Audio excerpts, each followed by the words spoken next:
નમસ્તે વિદ્યાર્થી મિત્રો, હું સુરતી ચેતનાબેન, પ્રાથમિક શાળા ક્રમાંક 51 શ્રી દયાળજી નાનુભાઈ દેસાઈ. આપણે આજે ધોરણ 6 સામાજિક વિજ્ઞાનમાં યુનિટ 1 ઇતિહાસ જાણવાના સ્ત્રોતો વિશે શીખીશું. ચાલો ઇતિહાસ જાણીએ. તો સૌ વિદ્યાર્થી મિત્રો, તમે તમારું પાઠ્યપુસ્તક ખોલો, પાના નંબર 1. હું જ્યાં સમજાવું છું ત્યાં તમે આંગળી મૂકો. જે શબ્દ પર હું વાંચું તે શબ્દ પર તમારી આંગળી હોવી જોઈએ. આપણે આજે આ પેજ નંબર 1 અને પેજ નંબર 2 પર જેટલું આવ્યું છે ઇતિહાસ જાણવાના સ્ત્રોતો, એમાં આપણે શીખવાના છીએ. જુઓ, બધા વિદ્યાર્થી મિત્રો આંગળી મૂકશે. તમારા છઠ્ઠા ધોરણના અભ્યાસમાં સામાજિક વિજ્ઞાનના એક રસપ્રદ વિષય ઇતિહાસ વિશે આપણે જાણીશું. ઇતિહાસ એટલે શું? કે ઇતિહાસ એટલે વીતી ગયેલો સમય. જે સમય પસાર થઈ ગયો છે એને ઇતિહાસ કહેવામાં આવે છે. સમાજ વિજ્ઞાનો આપણને મનુષ્યના સામાજિક વિશ્વથી માહિતગાર કરે છે. તે ભૂગોળ, અર્થશાસ્ત્ર, સામાજિક પરિસ્થિતિ અને સંસ્થાઓ, રાજકીય પ્રવૃત્તિઓ અને સંગઠનોની જાણકારી આપે છે. ઇતિહાસ વિષય સિવાયના સમાજ વિજ્ઞાનો છે જે આપણને વર્તમાન સમાજ જીવનનો પરિચય કરાવે છે, જ્યારે ઇતિહાસ માનવ સમાજના ભૂતકાળની માહિતી આપે છે, જેની મદદથી આપણે વર્તમાન કાળને જાણી શકીએ છીએ. શું આપણે ભૂતકાળના જ્ઞાન વગર વર્તમાન સમાજ જીવનને સમજી શકીએ? માનવે જ્યારે અગ્નિનો ઉપયોગ શરૂ કર્યો ન હતો ત્યારે તેનું જીવન કેવું હતું?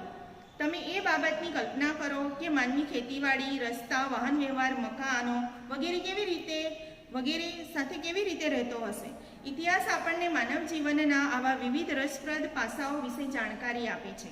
ઇતિહાસ આપણને ભૂતકાળના જુદા જ જીવનની સફર કરાવે છે.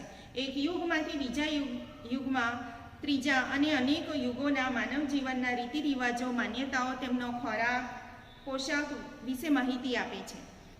જાણે કે આપણે કોઈ જુદા જ વિશ્વમાં વિહરતા હોઈએ. આપણે ભૂતકાળના માનવ સમાજનું અધ્યયન શા માટે કરવું જોઈએ એવો વિચાર તમને આવતો હશે. ઇતિહાસ માત્ર ભૂતકાળની જ બાબતો સાથે સંકળાયેલો નથી, તે વર્તમાન કાળની વ્યવસ્થા સાથે કડીરૂપ છે. આપણા પૂર્વજો કેવા હતા, તે ક્યાં રહેતા હતા, શું ખાતા હતા, તેમના જીવનની અનેક મહત્વપૂર્ણ બાબતોની માહિતી આપી ઇતિહાસ આપણને માનવીના જીવનમાં આવેલા પરિવર્તનોથી માહિતગાર કરે છે. તો ચાલો વિદ્યાર્થી મિત્રો, આપણે ઇતિહાસ જાણવાના સ્ત્રોતો કે સાધનો છે તેમના વિશે જાણીએ. ચિંતને વર્તમાન પત્રમાં વાંચ્યું કે ગુજરાતના કચ્છમાં 4000 વર્ષ જૂનું શહેર મળી આવ્યું. તેને આશ્ચર્ય થયું. આપણે કેવી રીતે જાણીએ કે આ શહેર 4000 વર્ષો જેટલું જૂનું છે? તે કોણે અને કેવી રીતે બાંધ્યું હશે? ત્યાંના લોકો શું ખાતા હશે? કેવા કપડાં પહેરતા હશે? આ બધા વિચારો ચિંતનને પણ આવે છે અને આપણને પણ આવે છે. જુઓ, હવે બોક્સમાં એક પ્રશ્ન આપ્યો છે, પ્રવૃત્તિ આપી છે, તે આપણે બધાએ કરવાની છે. તમે બધા પણ ભારતનો એક નકશો ખરીદી લેજો જે 1 રૂપિયાનો મળે છે. તેમાં નીચે લખ્યું છે, જુઓ, તમે ભારતના નકશામાં નર્મદા નદી શોધી કાઢો. હજારો વર્ષ પહેલાં નર્મદાના કિનારે માનવો વસતા હતા. તો ભારતનો એક નકશો લેવાનો છે, એમાં તમારે નર્મદા નદી દર્શાવવાની છે અને આ નકશો તમારે તમારી સામાજિક વિજ્ઞાનની નોટમાં અંદર ફાઇલ કરી દેવાનો છે, અંદર લગાડી દેવાનો છે અને જ્યારે તમે સ્કૂલમાં આવશો ત્યારે એ નકશો અને નોટ બતાવવાની છે. આપણે ઇતિહાસ કેવી રીતે જાણી શકીએ? ઇતિહાસ જાણવા માટે આપણી પાસે જુદા જુદા સાધનો છે. પહેલું છે, જુઓ તમારી ચોપડીમાં પાના નંબર 1 પર તાડપત્ર અને ભોજપત્ર. પ્રાચીન સમયમાં માનવી લખવા માટે તાડપત્ર કે ભોજપત્રનો ઉપયોગ કરતો, જેને આપણે હસ્તપ્રત કહીએ છીએ. તાડપત્રો એટલે તાડના વૃક્ષના પર્ણ પર લખાયેલી હસ્તપ્રતો અને ભોજપત્ર એટલે હિમાલયમાં થતા બુર્જ નામના વૃક્ષોની પાતળી આંતરછાલ ઉપર લખાયેલ હસ્તપ્રતો. તાડના પર્ણ પર અને બુર્જ જેવા વૃક્ષોની છાલ પર તેઓ હસ્તપ્રત લખતા. તેમાંથી આપણને તેમની ભાષા અને જીવન જીવવાની પદ્ધતિની જાણકારી મળે છે. આવી અનેક હસ્તપ્રતો મળી આવી છે. તાડપત્ર અને ભોજપત્ર પર લખેલી હસ્તપ્રતોમાંથી ભારતના પ્રાચીન યુગના માનવી વિશે આપણને માહિતી મળે છે. પાના નંબર 2.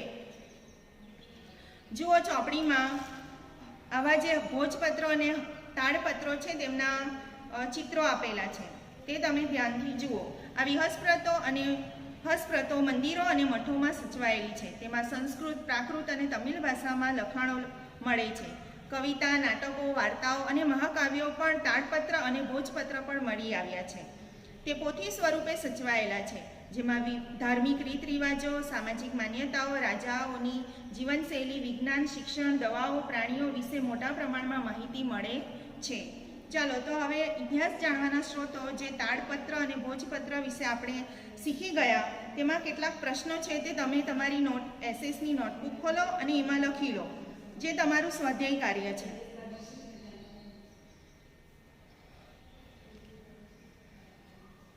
કે પ્રાચીન સમયમાં માનવી લખવા માટે શેનો ઉપયોગ કરતો હતો? પહેલો પ્રશ્ન છે, પ્રાચીન સમયમાં માનવી લખવા માટે શેનો ઉપયોગ કરતો હતો? તાડપત્ર એટલે શું? ભોજપત્ર એટલે શું? ભુર્જ નામના વૃક્ષો ક્યાં થાય છે? આવી જે તાડપત્ર અને ભોજપત્ર પરથી આપણને શેની જાણકારી મળે છે?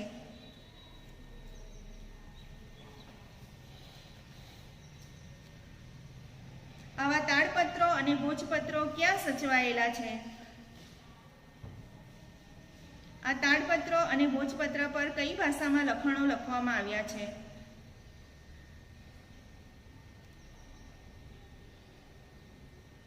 તાડપત્ર અને ભોજપત્ર પર કઈ વિગતો મળી આવી છે?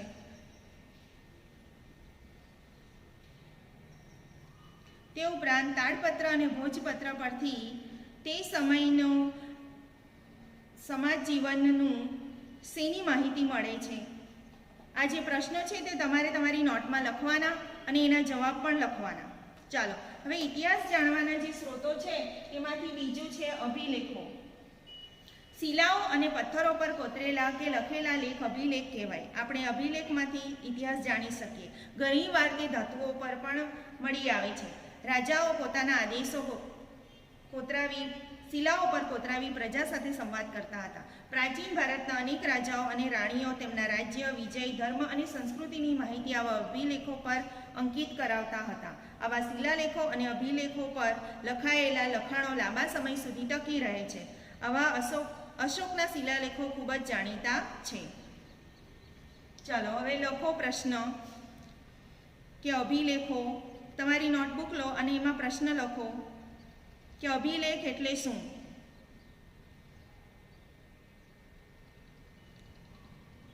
અભિલેખો પર રાજાઓ શું કોતરાવતા હતા?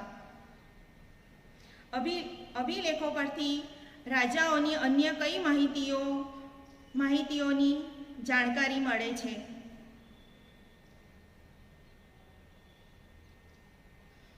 કયા શિલાલેખો ખૂબ જ જાણીતા છે?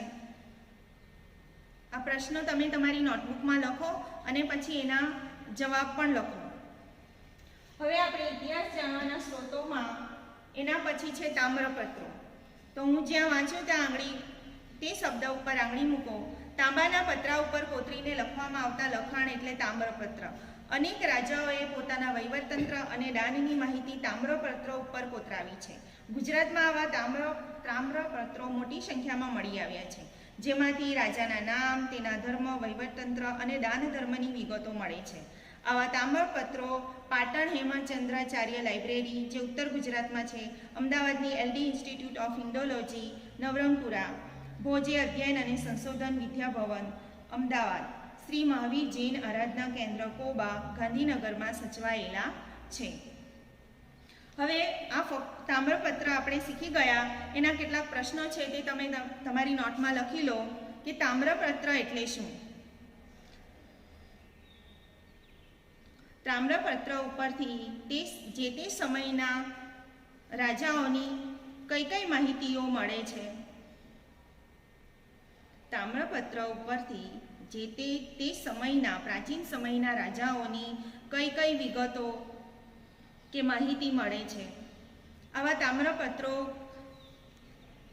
કઈ સંસ્થાઓમાં સચવાયેલા છે? ચાલો વિદ્યાર્થી મિત્રો, હવે ઇતિહાસ જાણવાના સ્ત્રોતોમાં એના પછી છે સિક્કા. સિક્કા પણ ઇતિહાસ જાણવાના અગત્યના સ્ત્રોત છે. સિક્કા પર રાજાનું નામ, તેના ધર્મ, સંસ્કૃતિ વગેરેની અને તેના સમયની માહિતી મળે છે. ભારતમાં ઈસવીસન પૂર્વે 5મી સદીમાં પંચમાર્કના સિક્કા મળી આવ્યા છે, જે સૌથી જૂના સિક્કા છે. આ સિવાય ગ્રીક રાજાઓ, મૌર્યકાળ અને ગુપ્ત યુગના અનેક સોના, ચાંદીના, તાંબાના સિક્કાઓ જે તે રાજ્યની સામાજિક, ધાર્મિક અને આર્થિક રાજકીય માહિતી આપે છે. પંચમાર્કના સિક્કા ધાતુના ટુકડાઓને છાપ ઉપસાવવા બીબામાં મૂકી દબાણ આપી બનાવાતા સિક્કા પંચમાર્કના સિક્કા તરીકે ઓળખાય છે. તો વિદ્યાર્થી મિત્રો, હવે સિક્કા વિશે આપણે શીખી ગયા. જે ઇતિહાસ જાણવાનો એક સ્ત્રોત છે, તો એના પ્રશ્ન લખી લો કે સિક્કાઓ ઉપર કઈ કઈ માહિતી મળે છે, સિક્કા પરથી કઈ કઈ માહિતી મળે છે, કયા સમયના સિક્કા ખૂબ જાણીતા છે.